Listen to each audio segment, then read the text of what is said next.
अस्सलाम वालेकुम दोस्तों। फिर से एक बार गनी इन्फो चैनल में आप सभी का स्वागत है। आज हम एक नई सीरीज लेकर आए हैं गनी इन्फो चैनल में, जहां पर हमने जो है हमारे जो चैनल में कमेंट सेक्शन ने बहुत सारे लोग जो है कमेंट कर रहे थे और कॉल करके मुझे बार बार पूछ रहे थे। और लेडीज़ या ब्रदर्स हो, बहुत सारे लोग जो है हम भी व्यापार शुरू करना चाहते हैं और बिजनेस स्टार्टअप करना चाहते हैं। कई लोग ऐसे थे जो होलसेल करना चाह रहे थे, कई लोग जो है जीरो से स्टार्टअप करना चाह रहे थे। तो मैं यही सोचकर कि अब हम जो है एक सीरीज बनाएंगे जहां पर हम व्यापार किस तरह करते हैं और कहां से माल परचेस करना, कहां से जो है खरीद कर कितना मार्जिन रहता है, कितना प्रॉफिट मिलती है, होलसेल में क्या प्राइस रहती है और रिटेल में मार्जिन क्या रहता है और मैन्युफैक्चरिंग में क्या मार्जिन पड़ती है। ये सारी चीज़ें हम इस सीरीज़ में देखने वाले हैं दोस्तों। चलिए बगैर देर के हम शुरू करते हैं।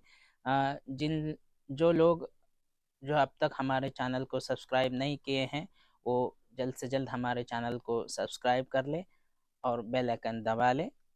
चलिए बगैर देरी के हम स्टार्ट करते हैं। बहुत सारे लोग जो है ऐसे हैं जो लेडीज जो है वो घर से शुरू करना चाहते हैं बिजनेस, जो 5,000 से 10,000 से शुरू करना चाहते हैं। तो उनको मैं इतना ही कहना चाहूँगा कि आप स्टार्टअप करें और हिम्मत ना हारें। तो स्टार्टअप में क्या रहता है कि आप जिस शहर में रहते हैं, जिस करियर में रहते हैं, जिस गांव में रहते हैं, तो वहाँ की आबादी आपको देखना है पहली चीज़। अगर आप सिटी में रहते हैं, सिटी में अगर आपके अतराफ जो है अच्छे खासे जो है 1,000 2,000 लोग जो रहते हैं या मार्केट के करीब भी आप रहते हैं, तो वहाँ पे भी आप दुकान अपना शुरू कर सकते हैं। या आप करिया में रहते हैं, छोटा सा एक गांव है, उसमें 5-10 हज़ार लोग रहते हैं, तो ऐसे भी शहर में, ऐसे भी गांव में आप स्टार्टअप कर सकते हैं। स्टार्टअप के लिए आपको ज़्यादा इन्वेस्टमेंट नहीं चाहिए। आप जो है फ़िलहाल क्या करना है, 5,000 10,000 से आपको स्टार्टअप करना है। तो आप लोकल के दुकान में जो है आपके जो है लोकल में होते हैं, आपके डिस्ट्रिक्ट में हो, आपके गांव में हो, होलसेल दुकान रहते ही हैं। तो होलसेल जाकर आप वहाँ पे परचेस करना है। परचेस करके आप उनको सीधी बात बताना है कि आप सही सही मुझे दाम दो, सही सही दाम दो, तो हम आपसे जुड़ेंगे। नहीं तो हम आपसे काम नहीं कर पाना पड़ेगा, एक बार या दो बार आकर कपड़ा लेकर चले जाएंगे। तो ये कहकर आप डायरेक्टली आप कपड़े लेकर आकर और ये भी आप ये करना है कि आपके जो है गांव है और करिया है, वहाँ पे जो है किस तरह का ड्रेसेस जो है सेल होते हैं, किस तरह के जो है आप देख लेना है कि मार्केट में किस तरह का ड्रेसेस जो है चल रहे हैं। तो उसी के हिसाब से आप जो है उसका निश्चय करेंगे कि किस तरह का हम ड्रेस बेचेंगे, टॉप लेगिंग्स बेचेंगे या ड्रेस मटेरियल बेचेंगे, साड़ी बेचेंगे या बच्चों के कपड़े बेचेंगे या ऑल राउंड आज पूरे आइटम रखेंगे। या जेंट्स हो तो आप जो उसके हिसाब से पैंट शर्ट रखेंगे या इनर वेयर रखेंगे। ये सारी चीज़ें जो है आपके हिसाब से आपको कर लेना है दोस्तों।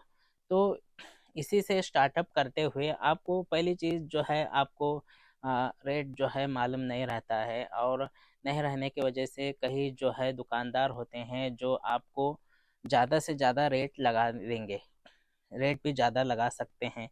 तो हम क्या करना है कि आप उनसे बात कीजिए कि रेट जो है आप मार्केट में पता कीजिए, रिटेल का रेट क्या चल रहा है। आपको मार्केट में रिटेल रेट जो है कितना चल रहा है आपको अगर पता चल जाए, तो आप निश्चय कर सकते हैं कि आपको प्रॉफिट कितना मिल रहा है। तो इसी के ऊपर आप प्रॉफिट तय करेंगे कि आपको 10 रुपये मिल रहे हैं या 10% मिल रहा है या 20 रुपये मिल रहा है, 50 रुपये मिल रहे हैं। तो इसी के हिसाब से आप उसका भाव भी तय कर सकते हैं। अगर आप बड़ा बिजनेस स्टार्टअप करना चाहते हैं, बड़ी बिजनेस जो है आपके पास जो है 5 लाख है, 10 लाख रुपए से स्टार्टअप करना चाहते हैं, तो आप डायरेक्टली स्टार्टअप कर सकते हैं।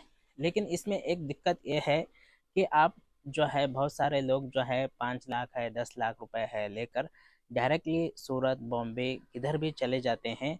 तो उनको एक चीज़ घाटा क्या हो जाता है, होलसेल है, एक ही चीज़ वो लेकर चले जाते हैं पार्सल टू पार्सल लेने के लिए। तो उसमें उसमें क्या होता है कि जो है कस्टमर्स, जो होलसेलर जो है, मैन्युफैक्चरर जो है, वो आपको ज़्यादा से ज़्यादा जो है उसका तो सेल करना है, वो सेल कर देगा। लेकिन आपका जो है माल, आपके पास तो कस्टमर्स नहीं है, इसीलिए तो आपका माल जो है 6 महीना 1 साल तक ऐसे ही डेड पड़ जाएगा। आप फेरी पर जाकर बेचेंगे या सेल लगा कर बेचेंगे, लेकिन लॉस में 10-20 रुपए आप लॉस करके भी बेचेंगे, तो फिर भी आपको लॉस ही होने वाला है। तो आप डायरेक्टली, आप अगर मैन्युफैक्चरिंग करना चाहते हैं या होलसेल दुकान रखना चाहते हैं या रिटेल दुकान भी रखना चाहते हैं, तो आप मुझे कांटेक्ट कर सकते हैं। बिल्कुल भी मैं आपको सपोर्ट करूँगा। मैं भी स्टार्टअप किया था, जैसे ही कोरोना का पीरियड ख़त्म हो गया, तो ऐसे ही मैंने स्टार्टअप कर दिया कि ज़ीरो से मैंने शुरू में जो है स्टार्टअप जो है फेरी से शुरू किया था। लुंगी टॉवल बेचना शुरू कर दिया। उसके साथ में थोड़ा-थोड़ा करके मैंने व्यापार करना दूसरों से, लोकल शॉप से परचेस करके व्यापार करना शुरू कर दिया। तो जैसे मेरे पास 5-10 लाख रुपए आ गए, यही जज़्बात में आकर जो है मैंने डायरेक्टली सूरत से जाकर परचेस किया, बॉम्बे से जाकर परचेस किया। हालाँकि मुझे उस चीज़ का नॉलेज नहीं था कि क्या चीज़ इस मार्केट में चलेगा, क्या चीज़ इस गाँव में चलेगा करके। तो इस नॉलेज नहीं रहने की वजह से जो है बहुत बड़ा नुकसान उठाना पड़ा। 10 लाख रुपए में मुझे बहुत सारा जो है मैंने आधे रेट से बेच दिए उसको, या लॉट के हिसाब से बेच दिए। बहुत सारा मुझे 3-4 लाख रुपए उसमें नुकसान हो गया। तो ये वजह ये भी थी कि हमने जल्दबाजी में माल परचेस किए हैं। जिन लोगों को तजुर्बा था, उन लोगों को हमने उनके पास से राय मशवरा नहीं लिया कि क्या करना चाहिए, किस तरह करना चाहिए। तो इसीलिए हमको बहुत बड़ी नुकसान हो गई। तो मैंने नुकसान के बाद भी जो है बहुत सारे हमारे फ्रेंड सर्कल में थे और बहुत सारे जो है हमारे रिलेटिव्स थे, तो उन्होंने कह दिया कि इतना बड़ा आपको नुकसान हो गया, आप जॉब कर लीजिए या कुछ दूसरा काम शुरू कर दीजिए। तो इतना कहना भी उनका भी सही था।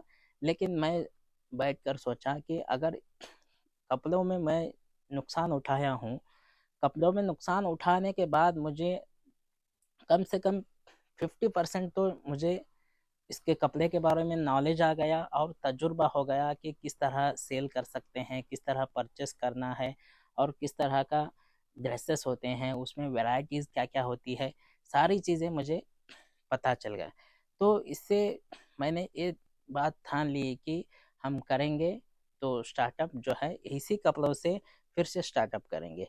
तो चलिए इंशाल्लाह नेक्स्ट वीडियो में हम मिलते हैं।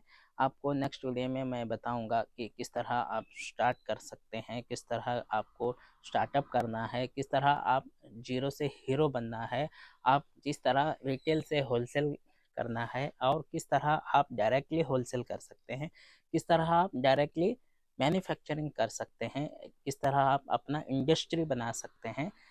तो इसी बात पर मैं अपनी बात को ख़त्म करता हूँ। अस्सलाम वालेकुम।